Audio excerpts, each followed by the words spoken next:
Introducción del Imperio francés como colonizador en África. La etapa colonial de Francia se remonta a los finales del siglo XIX hasta mediados del siglo XX. En este proyecto se tomarán las bases que dieron pase a la expansión colonial y cómo es que ésta llegó a su fin. También se hablará de aspectos importantes de las colonias de África del Norte, África Negra y Madagascar. Inicio del Imperio francés en África. En 1830, Francia invade Argelia, marcando el inicio formal de su presencia en África. 1870 a 1900, Francia establece el África Occidental francesa y el África Ecuatorial francesa, consolidando su imperio en el continente durante la carrera por África. De 1884 a 1885, se hizo la Conferencia de Berlín, que legitima la expansión europea en África y distribuye territorios entre potencias europeas, incluyendo a Francia. El fin de esta empieza en 1956 a 1960.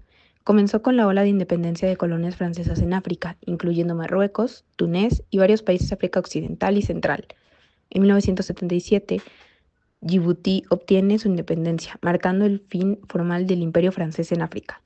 En la postindependencia, la influencia francesa continúa en África a través de la Frankifique, una política de relación cercana con sus antiguas colonias.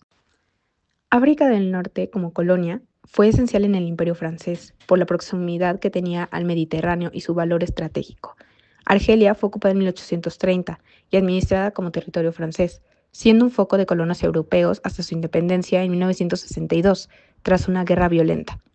Túnez se convirtió en protectorado en 1881, conservando una monarquía bajo supervisión francesa, y logró su independencia en 1956. Marruecos fue protectorado francés desde 1912, con su independencia en 1956. La colonización implicó explotación de recursos y asimilación cultural, lo que generó tensiones y alimentó los movimientos independentistas del siglo XX.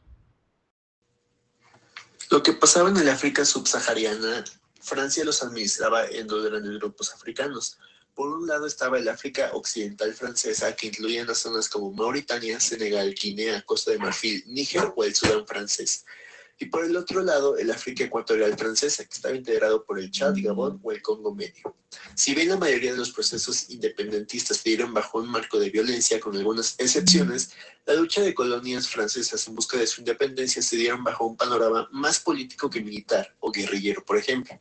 Cabe señalar que en este periodo Francia se encontraba debilitada por lo que había pasado por la Gran Depresión y posterior con la Segunda Guerra Mundial, y que fueron sucesos históricos que marcaron un hito en lo que serían los movimientos de liberación desde el Tercer Mundo, y que se habían visto arrastrados hacia el mercado mundial cuando entraron en contacto con las principales potencias de todo lo que es el Atlántico Norte, y que en un primer instante zonas de África se vieron casi inexistentes hasta que se iban descubriendo grandes riquezas naturales.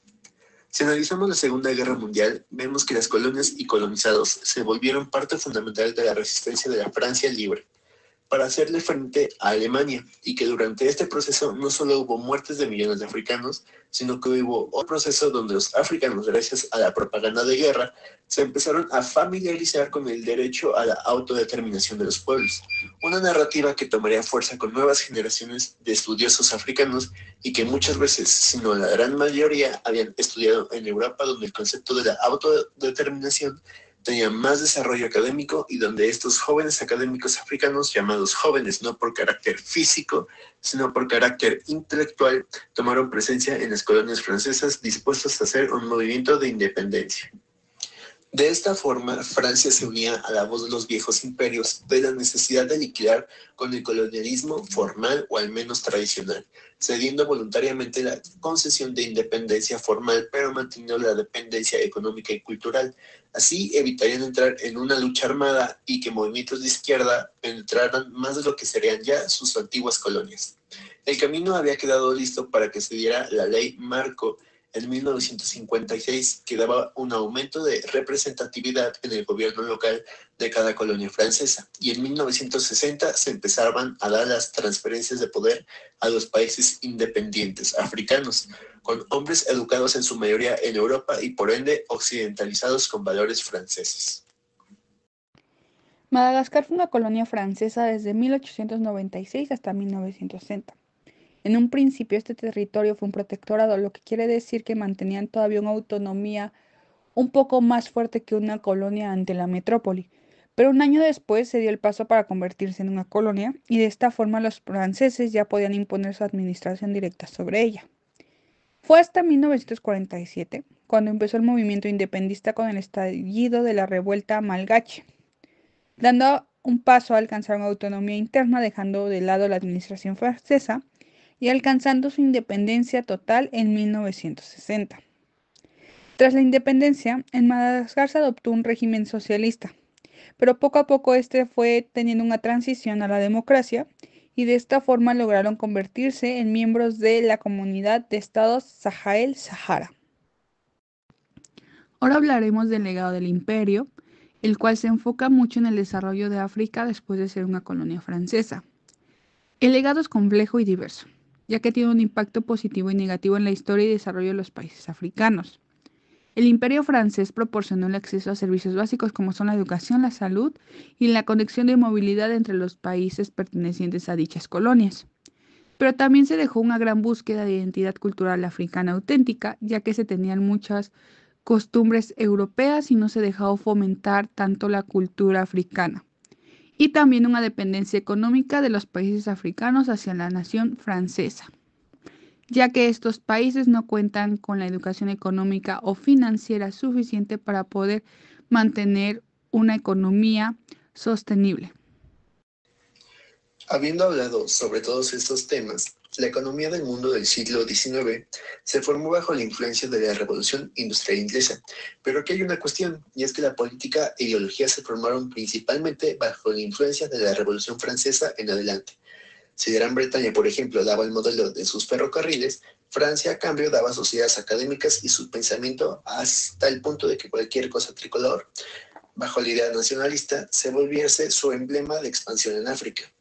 Las políticas e ideologías se formaron bajo el impacto del Imperio francés, volviendo a París muchas veces la capital de la modernidad. Y muchas de las mentes más influyentes en los movimientos independentistas, por ejemplo, hayan sido formados bajo este contexto. Y más allá de que hayan sido formados en el extranjero, ideológicamente, apartados como la cultura, la tecnología, la ciencia o el arte fueron determinados bajo este periodo. Ideas como el desarrollo de la electricidad, el desarrollo de la química e inclusive las teorías filosóficas de filósofos franceses fueron bajo un contexto colonial, es decir, no solo el proceso económico, sino el proceso de desarrollo de las ideas de proyectos políticos que marcarían el siglo XX. Eran civilizaciones modernas que ahora necesitaban el desarrollo tecnológico en base a materias primas ubicadas en lugares remotos y muy abundantes en varias zonas de África, por ejemplo. Estos territorios fueron sometidos a todos los tipos de colonización, fuese extractivista, protectorados o de población blanca, ya fuese por uno u otro imperio europeo, en este caso el francés. Esto provocaba que territorios dependientes que no eran de colonización por poblamiento blanco, pues no tuvieran tanto éxito, pues su interés estaba en la extracción por medio de mano de obra barata gracias al trabajo de los nativos. La caída del colonialismo francés no fue un evento aislado, sino un suceso histórico donde los dos principales imperios en África llegaron a su fin. Esto porque cada vez estaban más débiles por las constantes confrontaciones en las que se encontraban. Imperios en decadencia que iban cediendo su lugar no solo a líderes anticoloniales, antiimperialistas o nacionalistas africanos, sino a un nuevo país con un proyecto hegemónico como lo es Estados Unidos y las nuevas dinámicas de un nuevo orden mundial. Es por esto que podemos concluir diciendo que más que la caída definitiva de cualquier tipo de proyecto, ya sea con carácter imperial o colonial, hablamos de un cambio de poder en donde el hegemón ya no estaría más en Europa, sino en otro lugar, pero que sin embargo paradigmas como el del desarrollo o el de misiones civilizadoras o el de la dominación del norte global hacia el sur, por ejemplo, solo cambiarían de manos. La dependencia continuaría y con ella la modernidad aseguraría su supervivencia y su lugar dentro de nuevas formas de colonialismo en África, a pesar de que la independencia hubiese tocado puertas en la segunda mitad del siglo XX en el continente africano y en las colonias francesas. Con esto podemos cerrar nuestra presentación sobre el fin del Imperio francés, esperando que haya sido clara y que les haya gustado. Muchas gracias por su atención.